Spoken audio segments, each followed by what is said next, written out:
Antes de pasar con nuestra segunda entrevista del día de hoy, por supuesto, las mejores recomendaciones están aquí en Café La Posta. Atentos a todas las personas que están conectados directamente con la tecnología.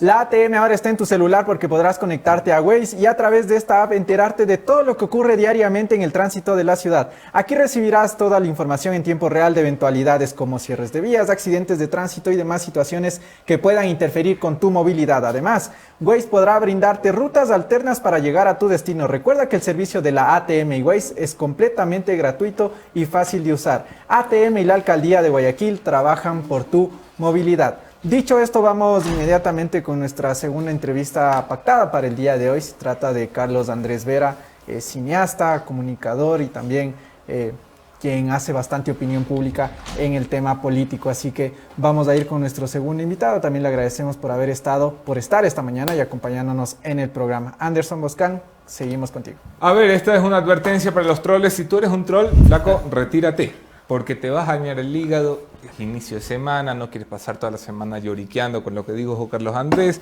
Bienvenido, Carlos Andrés. Hermano, qué gusto. ¿Cómo estás?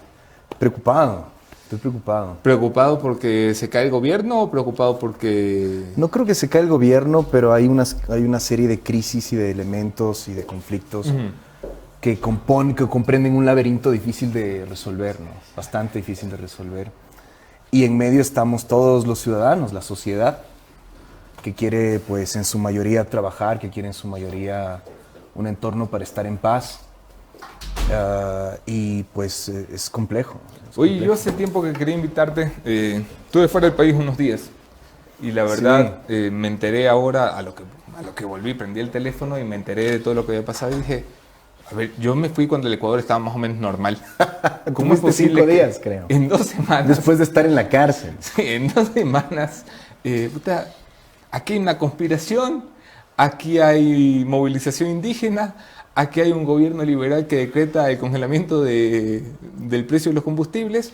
¿Qué le pasó al Ecuador en estas últimas 3 semanas? El otro día vi tu análisis, que creo que es del viernes. Sí. Un análisis que hiciste en esa pizarra, que me pareció contundente, que me pareció fuerte, ¿no? Crítico, como tiene que ser. Pero creo que hay una cosa que se te pasó, o que complementa, o que yo quería complementar de lo que dijiste. Y es que ponías en esa lista de actores con los que tiene que hablar el gobierno a ISA, a Nebot y al correísmo, ¿no? Y el problema conceptual es que ninguno de esos 3 actores está jugando en la cancha democrática. Entonces, ¿qué es lo que quiere el correísmo? Vamos a hablar uno por uno. ¿Qué es lo que siempre ha querido el correísmo? ¿Después de robar o antes de robar? No, antes de robar después de robar, lo que quiere es recuperar el poder e impunidad. Esa es básicamente su agenda.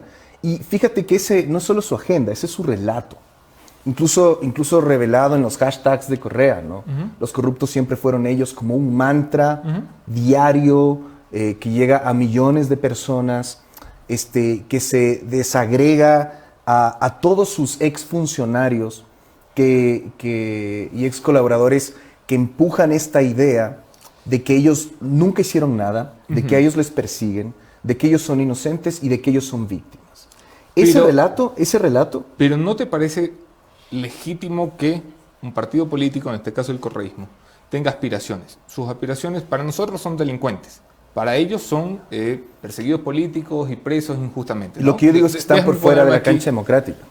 Pero ellos están pidiendo ¿qué? Impunidad. ¿Qué es la impunidad?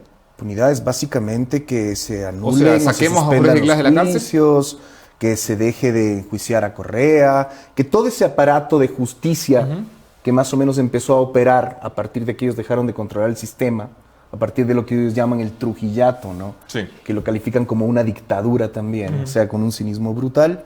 Digamos que a partir de todo lo que empezó a suceder a partir de eso, básicamente se retroceda, se anula y se detenga, etcétera, ¿no? ¿Eso te consta o eso sospechas? Esa es su agenda y ese es su relato.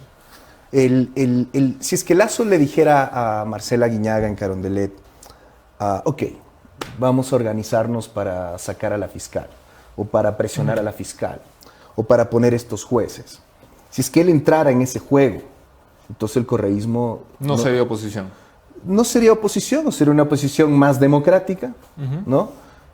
Básicamente te empezarían a cuestionar artículos en los proyectos de ley. pero no estarían calentando la calle para otro octubre, por ejemplo. Entonces, el problema es que Lazo o el gobierno quiere jugar en la cancha democrática y el correísmo no quiere jugar en la cancha democrática, porque no me digas a mí que el juego democrático implica la impunidad de una serie de delincuentes. Pero el juego democrático implica que la oposición salga a la calle. Sí, por supuesto. ¿Cuántas veces estuviste tú en la calle No, contra el correísmo? pero si no estoy diciendo no salir a la calle. Ojo, hablemos de relatos, ¿no? Nadie está diciendo que no hay que salir a la calle. Estamos hablando de salir a la calle en el contexto de octubre de 2019. Que, por supuesto... Pero el contexto de octubre de 2019 no solamente se dio porque tenías varios incendiarios al frente de la protesta, se dio porque tenías un gobierno sin pantalones que permitió que violentaran a la ciudad. Un desastre de gobierno. Pero discúlpame, cualquier país... No. Esto se contenía. Te voy a dar un ejemplo, porque me he metido en el tema, ¿no? He podido además meterme en las movidas de la prefectura de Pichincha en el contexto de octubre, que es algo que merece otro programa. Aparte. Sí, pero que estuvieron metidos. Pero ese lo hacemos con Paola Pavón aquí. Ese lo hacemos con Paola Pavón, excelente. La voy a invitar a Paola, que además me cae muy bien. Sí, porque a mí no creo que me acepte una entrevista. Pavón. De hecho, le estamos pidiendo y no me acepta una entrevista. Pero bueno, a mí me gusta tomar ciertos ejemplos como si fueran gotas de agua. Para tú entender cómo es el mar, no tienes que investigar todo el mar, sino sacar una gota de agua y analizarla. Una de las gotas de agua que yo he elegido en una cosa que estoy investigando, un tema que estoy investigando, es lo que pasó en el redondel de la Villaflora, en el sur de Quito. Okay. ¿Sí? El redondel de Villaflora tiene 8 entradas, 8 carriles vehiculares. El redondel de Villaflora fue paralizado durante al menos 11 días, con los 8 carriles totalmente bloqueados o parcialmente bloqueados con llantas, que estuvo con gente vigilando esos bloqueos durante al menos 11 días. Para bloquear uno de esos carriles, tú necesitas 3 o 4 llantas que se consumen en aproximadamente 3 horas. Okay. ¿Ya? Tú necesitas, para bloquear los 8 carriles, 24 llantas. Cada 3 horas. Cada 3 horas. Es decir, necesitas cerca de 200, redondeando, cerca de 200 llantas diarias, más de 2.000 llantas en 11 días. Tú me estás diciendo a mí que la CONAIE, por sí sola, tiene una logística para abastecer de 2.000 llantas un punto en Quito durante 11 días. No. Sostener gente, un momento, sostener gente ahí, vigilar que eso esté bloqueado, alimentado. Hay cosas que no se discuten. Que el correísmo participó, financió y organizó. Está clarísimo. Bueno, estábamos hablando de eso. Eso no es protesta. Es que eso no es protesta, eso es un ataque al Estado. Ese es un punto en Quito y ni siquiera era el punto más conflictivo de Quito. Cuando tú analizas lo que pasó en un punto en Quito, ves la logística que demandó ese punto, ves las pérdidas que generó ese punto. Solo la gasolinera que está ahí, hay una gasolinera en pleno redondel, perdió más de $70,000 por esa paralización, tuvo que pedir créditos, le rebotaban los cheques, etc. Sumando las pérdidas de todo el redondel, son más de $100,000 en un punto. Ahora, en Quito habían 180 puntos de conflicto, ¿ya? Y no se diga el Ecuador, porque además te atacaron el petróleo, te cortaron el agua en Ambato, bla, bla, bla, bla, bla. A eso me refiero. Eso no es protesta. Nosotros cuando hablamos de octubre no podemos hablar de protesta por hacerle honor a la verdad y a los hechos. Uno puede romantizar esos eventos. Pero tú sabes qué pasa. Okay. Y tú has dicho que el correísmo se subió en esa... Sí, no lo he dicho yo, lo dicen los hechos. Ok, a eso me refiero yo. Eso no es el juego democrático. Eso no es el juego, eso no es cuando yo salía a protestar o muchos salíamos a protestar o y cualquier ciudadano que esté imputado decide salir a protestar. ¿Te acuerdas en los últimos 3 años del gobierno de Rafael?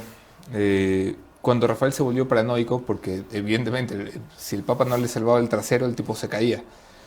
Había mucho descontento y el Papa vino y le salvó el trasero. Cierto. Y Rafael hablaba de no me quieren hacer un golpe como en el siglo XX, ahora me quieren hacer un golpe blando. Yo lo veía al presidente en la entrevista con tu viejo, con Carlos Vera. Y claro, cuando el presidente dice no me quieren hacer un golpe militar como desde el siglo pasado, yo digo, es que basta llegar a Carondelet para contaminarte de las mismas conspiraciones. El presidente denuncia en esa entrevista una conspiración para tumbar el gobierno. algo que es delito, ¿no? O sea, si tú y yo nos reunimos para planificar la caída de Guillermo Lasso, es un delito. Sí. ¿Cómo es posible que permitamos que el presidente de la República enuncie la conspiración y no denuncie la conspiración? Es verdad, tienes razón en eso. Pero yo también tengo razón en lo que te estoy diciendo.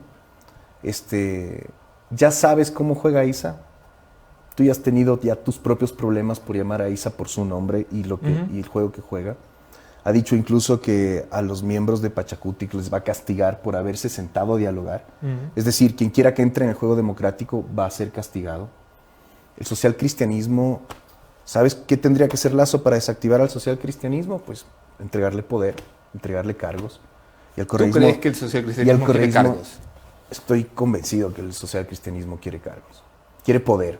El poder que tenían pensado, con el que tenían pensado contar con Kronfeld en la asamblea como presidente, que se frustró en una alianza que nunca debió ni siquiera pensarse, gracias a Dios, de la cual se salieron. Yo pienso que es un acierto, en eso discrepamos. Pienso que es mejor incluso la situación actual a la que pudo haberse generado transando con una mafia, ¿no? Y tienes al correísmo buscando impunidad. Entonces, lo que dice Lasso, por más paranoico que suene y por más correísta que suene, no difiere de la realidad. A Correa, la verdad es que nadie lo quería tumbar. A Correa nadie lo quería tumbar. A Correa nadie lo quería tumbar. ¿Dónde vivías tú, Carlos? A Correa... Me reunía toda la semana con gente que lo quería tumbar.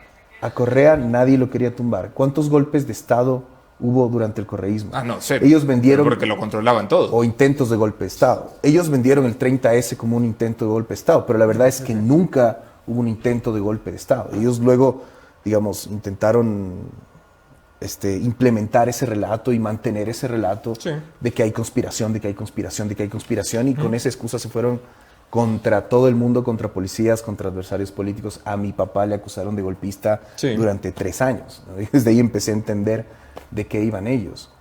Pero aquí, lamentablemente, la agenda de estos 3 poderes, de estos 3 grupos, no es una agenda democrática. Digamos que es así. Digamos que el señor Issa, el señor Nebot y el señor Correa hacen un Skype por las noches. No, es que no funciona así.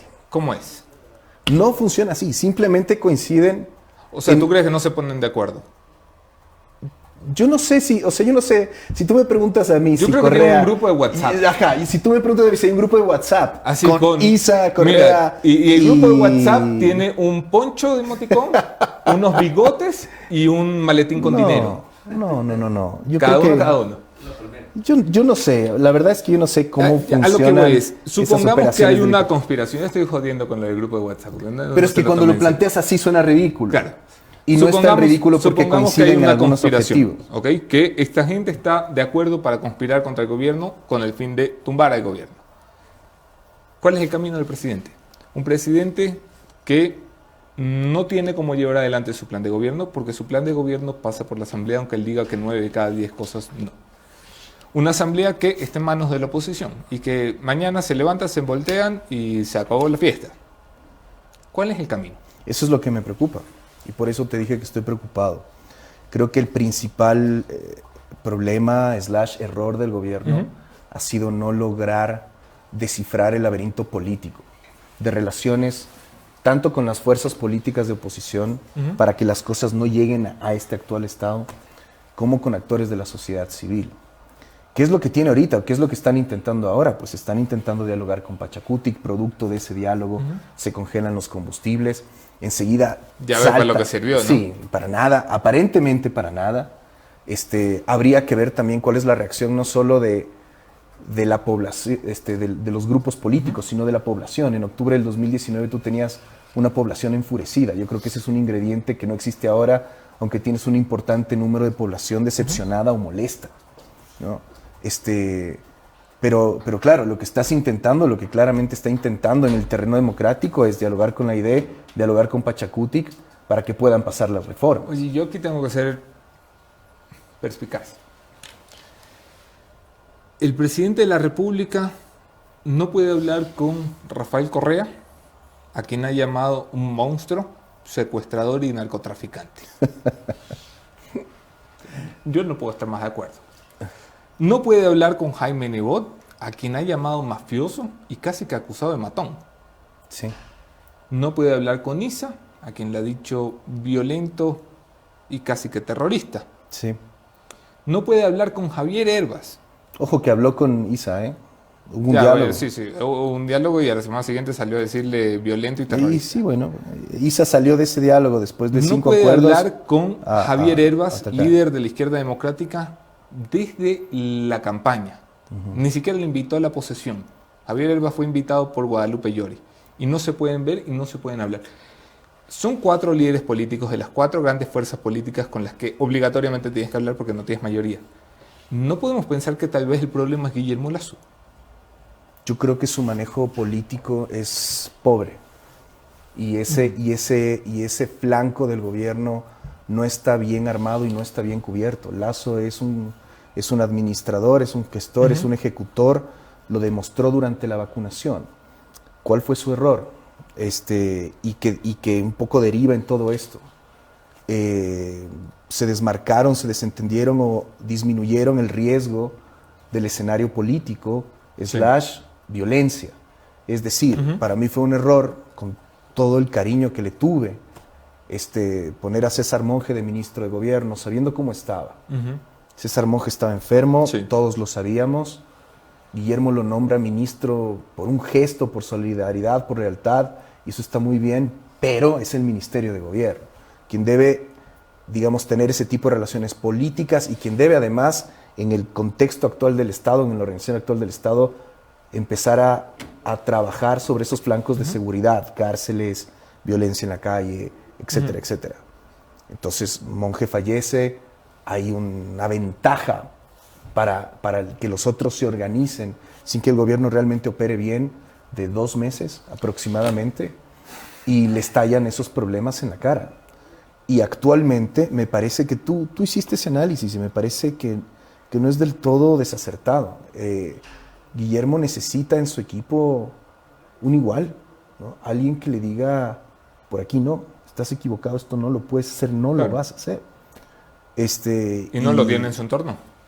Pues no lo sé, me da la impresión de que no, me da la impresión a mí que me da la impresión de que no. tiene operadores, tiene colaboradores, tiene, incluso en el contexto de sus ministros, me parece que aquellos que hacen el gobierno día a día, en general, más allá de que alguno por ahí no esté bien, son gente competente para administrar su cartera de Estado. Pero el ajedrez político, no es ni fortaleza de Lasso, nunca lo ha sido, ni fortaleza del gobierno porque no cuenta con un gurú político. Voy a ofrecerle disculpas a mi tercer invitado, el general Víctor Arauz. Voy a reprogramar su entrevista probablemente para mañana, para pasado, para cuando él pueda, porque me gustaría seguir conversando con Carlos Andrés de algunas cosas. Voy a pasarle la palabra a Jefferson Sanguña y a Mónica Velázquez, que tienen algunas preguntas para ti, luego volvemos a la conversación, Carlos. Hola Carlos Andrés, ¿cómo estás? Querido Jeff. Bienvenido, muchas gracias por estar aquí. Un poco lo que comentaban con Anderson, tal vez esta visión no tan clara del presidente de la República en cuanto a temas políticos, este ajedrez político de tratar de consensuar y demás. Uno de los anuncios que hizo el viernes, por ejemplo, fue tratar de congelar los precios de los combustibles, pero implícitamente los estaba aumentando. ¿Hasta qué punto puede llegar esto a ser, sobre todo para la gente, un alivio? Que ya vimos que no lo es, que la gente después se dio cuenta y dijo, esto no es lo que nos prometieron. ¿Hasta qué punto el gobierno puede llegar a ser creíble cuando toma este tipo de decisiones? Yo creo que el gobierno tiene que empezar a ver formas de ganar la guerra de los relatos, porque evidentemente la está perdiendo. ¿Cuál es la guerra de los relatos? El tema de los combustibles, por supuesto, se aumentaron unos centavos la extra y se aumentaron como 20 centavos el diésel. 21. Pero lo que no se dice es que si es que de no haber sido congelados en 2 o 3 meses, probablemente gracias al aumento de los precios del petróleo, esos precios ya estarían superados. Y si nunca se congelan esos precios, pues estaremos a merced de los precios internacionales del petróleo. Es decir, los precios iban a seguir subiendo y subiendo y subiendo y subiendo. El correísmo, la oposición, la gente que está interesada en generar pues, inquietud y caos, te vende esta medida como aumentaron los precios de los combustibles. La verdad es que han sido congelados, con un aumento sí, pero el Estado sigue subsidiando el combustible Y el combustible, si no fuera congelado en esos precios, seguiría subiendo. Esa guerra de relatos, esa guerra de cómo tú vendes una historia, cómo tú vendes una medida, no ha sido ganada. Y el gobierno creo que le está perdiendo por bastante. Es una guerra de relatos. Fíjate tú lo que pasa con las reformas que quisieron imponer con la ley de creación de oportunidades, ¿no? Tomaron un artículo, el artículo 70, y lo convirtieron en el leitmotiv de toda la ley. Es decir, esta es una ley que explota a los trabajadores y viola los derechos de los trabajadores, porque en este artículo, en un artículo de miles de artículos, el que es despedido tiene que remunerar a su empleador. Era un artículo que ya el mismo presidente dijo que era un error, pero no se vendieron todos los otros beneficios. Pero ni ¿qué siquiera se confianza, dijo, por ejemplo, qué confianza ahí te da la Asamblea Nacional para decir, ok, tramiten esto, vayan a debate y traten de reformar ese proyecto de ley o traten pues, de mejorarlo? La ¿Qué Asamblea, confianza te da? ahí es donde yo vuelvo a que estas fuerzas políticas no están jugando en la cancha democrática, porque eso era lo democrático, pues. O sea, tú mandas un proyecto de ley que tiene cosas buenas o malas, ya en función de tu visión del país y del desarrollo del país también, lo sometes a debate en el Pleno, lo mejoras, lo reformas, pues, y regresa al presidente. Ese es el camino democrático. Ellos patean la ley, ¿no? Se inventan una excusa para patear la ley. Luego Guillermo, el mismo presidente, cede, dice, ok, te voy a mandar ahora esto en 3 cuerpos de ley para que no me lo estés pateando, pero es evidente que están buscando siempre una forma de detener el juego democrático, ¿no? Y de que el relato, en donde yo me temo que el correísmo sí es experto y tiene un aparato brutal de comunicación, en donde el gobierno creo que ha pecado de ingenuidad, los relatos están siendo ganados por estas personas que lo que quieren básicamente es venderte la idea de que no solo estos delincuentes son inocentes, sino de que estos mismos que han asumido recién el poder y que es muy temprano realmente para juzgar su gestión, más allá de 2 o 3 acciones positivas o 2 o 3 acciones negativas que han tomado, son terribles para el Ecuador, que no te garantizan ningún futuro y están empezando a sembrar la idea de que deben ser ya destronados, ¿no? Entonces, hay una guerra de relatos que a mí me parece peligrosa, y que el gobierno, que el poder no está ganando, en parte porque decidió seguir otro modelo, el del aparato de propaganda, ¿no? Ahí tienes, por ejemplo, el ámbito legislativo, uno de los inconvenientes. Otro de los inconvenientes, el mismo sistema carcelario, la inseguridad que no ha sido controlada, ni siquiera el estado de excepción está sirviendo ni funcionando. Eso es relativo lo que acabas de afirmar. ¿Hacia dónde va el gobierno en ese sentido entonces? O sea, yo no sé si el estado de excepción no está funcionando. Lo que pasa es que yo me pregunto si es que hay alguna manera de llevar los asesinatos a cero en una ciudad como Guayaquil. Pero, por ejemplo, en la penitenciaría litoral, ayer en imágenes de Coavisa se podía ver los militares de abajo controlando el acceso de las personas y arriba estaban los privados de libertad controlando los pabellones. Ustedes se metieron a la cárcel y ustedes saben que ese problema es extremadamente complejo. Los militares, por ejemplo, no pueden ingresar a los pabellones por prohibición constitucional. Solo pueden entrar la seguridad. La policía no puede estar solo adentro. ¿Qué pasa? Este es un problema tan complejo que yo no soy un experto en seguridad, pero muchos entendemos la complejidad del problema. ¿Qué pasa, Anderson, que tú estuviste ahí metido, si la policía o el ejército ingresa, coge a Fito y se lo lleva a La Roca? ¿Qué va a pasar? Bueno, está muy claro y está, creo que en la segunda o tercera entrega del reportaje hay una amenaza precisamente de alias Fito. Se van a colgar todas las cárceles y va a arder Troya afuera. Y eso es lo que el Estado no quiere enfrentar, 3 o 6 meses de bala afuera. Correcto. Entonces, son decisiones extremadamente complejas. Si tú tienes una ola de violencia como la que tienes en este momento, sin que haya una declaratoria abierta de guerra contra personas como Fito u otros capos del narco en el Ecuador, imagínate el momento en que entras en una guerra abierta contra ellos. Vas a tener que contener todo el caos que se te va a venir en la ciudad. Y esos serían niveles de violencia jamás vistos en la historia del Ecuador. Sí. Bueno, yo no sé si hay que hacer eso, ¿ya? Pero hacer eso tendría consecuencias brutales. ¿Cómo recuperas el control del Estado en donde el Estado no ha estado presente, no en 4 meses, no ha estado presente en años, años de años. ¿Cómo recuperas provincias?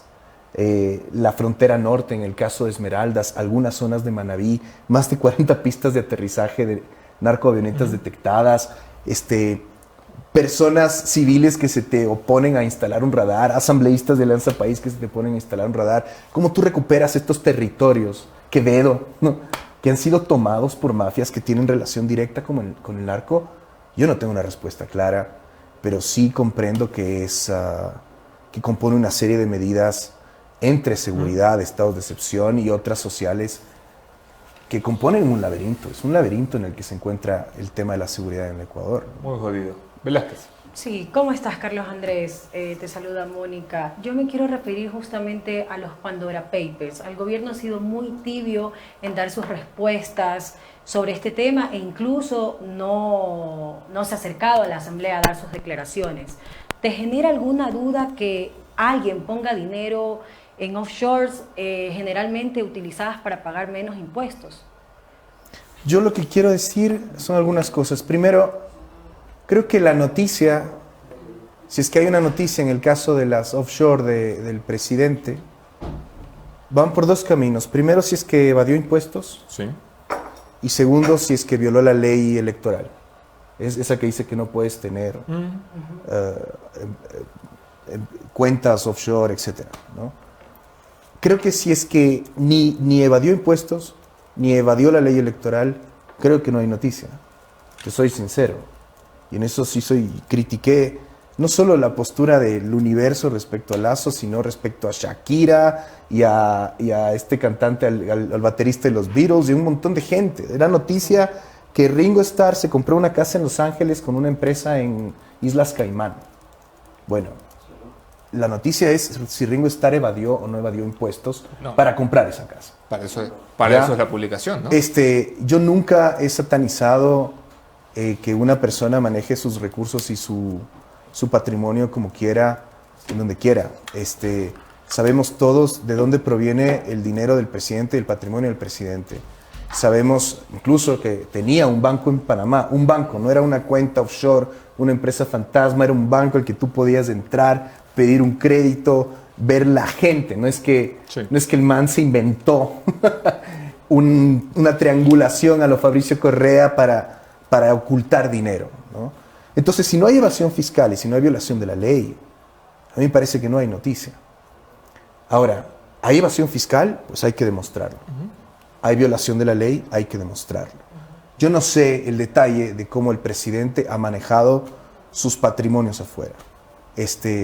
Pero si es que alguien sabe de evasión fiscal o de violación de la ley, pues lo tiene que demostrar. Lo tiene que demostrar, porque lo contrario, no hay ninguna noticia y tampoco ninguna causal para destitución o para juicio político o para un montón de cosas que se han planteado. Yo no tengo dudas de la honestidad de Guillermo Lasso, nunca las he tenido. Creo que es una persona decente, creo que es una persona honesta, creo que tiene derecho a administrar su patrimonio como quiera. Fíjate, ahí hay otra guerra de relatos, ¿no? Se vendió este personaje como un evasor de impuestos. Déjame hacer un pero allí. El presidente de la República, en la entrevista que le dio a Carlos Vera, dijo que iría a comparecer. Lo llaman 2 veces y dice que no va a ir. Es un error. Yo creo que eso es un error. Yo creo que él debió decir no voy a ir porque la comisión no tiene competencias o porque es una comisión creada para tumbarme y yo no me voy a prestar a ese juego, o todo eso es verdad, o porque se están metiendo con mi familia, váyanse al diablo, mi familia no tiene por qué ir a esa comisión, no voy a ir, jódanse, en términos del presidente. Pero dijo que iría, debió ir. Dijo que iría y debió ir, eso es un error. ¿Algo más de ese lado? De acá no. No, está muy claro. Ya, retomamos acá la entrevista con Carlos Andrés Vera. Estamos conversando sobre el estado en el que se encuentra el gobierno. El gobierno nacional registra sus primeras caídas en las encuestas. Yo lo apuntaba, que sacando la media, esto puede estar alrededor de 20 puntos, sacando la media entre la más favorable y la menos favorable. El gobierno en su punto más alto estaba en 70 y pico y ahorita debe estar en alrededor del 50. ¿Qué nos dice esto? Varias cosas. Primero que hay problemas sociales que se le fueron de las manos, sobre todo el tema de la seguridad. Como te dije, yo creo que subestimaron la dimensión del problema y el problema les estalló en la cara, ¿no? O sea, yo sí creo que a este país hay que gobernarlo con un poquito de paranoia. Hay que gobernarlo como si alguien te quisiera votar siempre, porque te quieren votar siempre. Bueno, la historia del Ecuador, ¿no? Y creo que se enfocaron en la vacunación, vivieron esa especie de luna de miel en donde funcionó este plan que era urgente para el Ecuador y descuidaron ese flanco respecto al cual debes actuar con paranoia. ¿Sí? Como si mañana fuera a haber una crisis, como si mañana fuera a haber una masacre, como si los índices de violencia estuvieran siempre elevados. Es decir, tienes que actuar de esa forma, porque si no, ese problema va a venir por ti. Creo que ya se han dado cuenta, creo que han reaccionado tarde. Ahora hay que ver si las reacciones en el corto y en el mediano plazo logran aplacar y en el largo plazo, resolver el problema. Un coñazo de problema el tema de la seguridad. Creo que eso le ha afectado mucho al presidente y creo que de esa crisis social se aprovecharon pues estos tres personajes que hemos hablado para profundizar la crisis política que fueron los Pandora Papers, ¿no? Y ese conjunto de acciones y esa guerra de relatos hicieron que la gente en un importante porcentaje deje de confiar o empiece a tener dudas sobre el gobierno. Es increíble, pero hace 2 meses la mayoría del país estaba contenta. Sí. Y ahora había esperanza. Y ahora el país está dudando, tiene miedo. En parte también por estas amenazas constantes desde hace unas semanas de caos, ¿no? De caos. O sea, es decir, otra vez nos quieren meter en la dinámica, te vamos a paralizar el país, te vamos a paralizar el país, te vamos a paralizar el país. E incluso una persona que puede estar a favor de las acciones de gobierno. A mí lo que no me queda claro es, yo tengo claro el diagnóstico ya de tu perspectiva de lo que pasa. Lo que no me queda claro es cuál es la vía de solución. Porque tienes a Issa, tomo tus argumentos, ¿no? Issa conspirando, Nebot conspirando, Correa conspirando, la asamblea básicamente sirviendo para obstruir y conspirar, el presidente sin frente político. Entonces, el presidente no tiene cómo solucionar, no tiene con quién solucionar, ¿qué hace? Bueno, yo creo que, a ver, por ahí Ruta Crítica dice que a mí me pagan $2 millones por tuitear. Yo de pronto soy el estratega político más cotizado del mundo, ¿no? Por supuesto que la estrategia política no es muy fuerte. Pero si tú me preguntas a mí, yo creo que en la circunstancia actual el presidente tiene la obligación de tratar de pasar sus proyectos de reforma dialogando con 2 partidos que no han mostrado ese espíritu antidemocrático de una forma radical. Pachacutic, al margen de que Issa es otra cosa, Pachacutic no necesariamente es Issa. Ya ves cómo Issa doblega el Pachacutic, ¿no? Y bueno, vamos a ver cómo actúan. Tu comunicado estuvo mal escrito, escribe otro. Vamos a ver cómo actúan en la asamblea. Creo que el presidente tiene la obligación de darles esa oportunidad y de tratar de mantener el juego democrático. Si no, lo que yo haría es armar un frente político, ir a la muerte cruzada y en esos 6 meses en que gobiernas hacer una especie de plan Marshall de rescate de la ruralidad en el Ecuador. 2.000, 3.000 millones de dólares para infraestructura, créditos, gobernar 6 meses para los pobres, que es parte de lo que se quiere hacer, vencer la desnutrición crónica infantil. La infraestructura es obligación del gobierno. ¿Tú sí ves viable la muerte cruzada? Sí, el bloqueo se mantiene hasta mayo. Es indeseable, pero es lo último que te queda. Pero si lo haces, tienes que ir con un plan social y político, porque tienes que entender que esos son 6 meses de campaña al mismo tiempo. A eso voy. O sea, un gobierno que en 4 meses cae 20 puntos, de aquí hasta mayo, quién sabe dónde estará. Si es que no le da la vuelta. Ojo que lo mismo pasó, y también en esto siempre me ha sorprendido a mí Guillermo Lasso. Yo en campaña, cuando ustedes me invitaron aquí, había ganado Arauz en la primera vuelta y no se sabía si era Lasso o Yacu quien entraba a la segunda. Vi prácticamente derrotado a Guillermo. Y de pronto es presidente. Él tiene estas cosas, no producto de su energía, de su forma de liderar, en donde de pronto a circunstancias absolutamente adversas les da la vuelta. esa ha sido su historia política y eso ha sido su historia personal. Yo lo que le aconsejaría de ir a un escenario de muerte cruzada es que no solo se trata de desactivar a tus adversarios políticos en la asamblea, sino de gobernar para los más pobres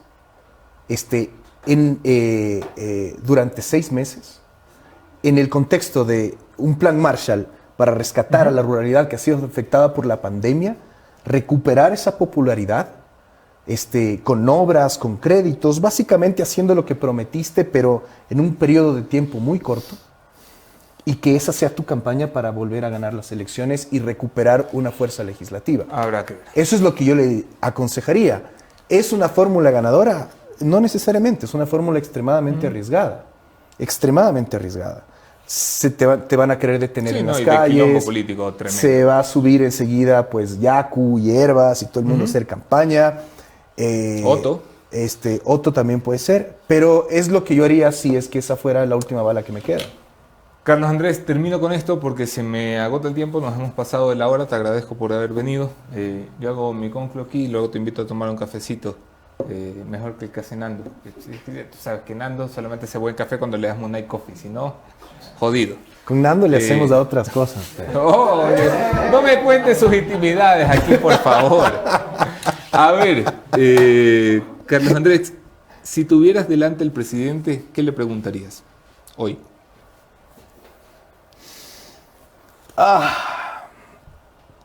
Si siente que tiene o no la situación bajo control.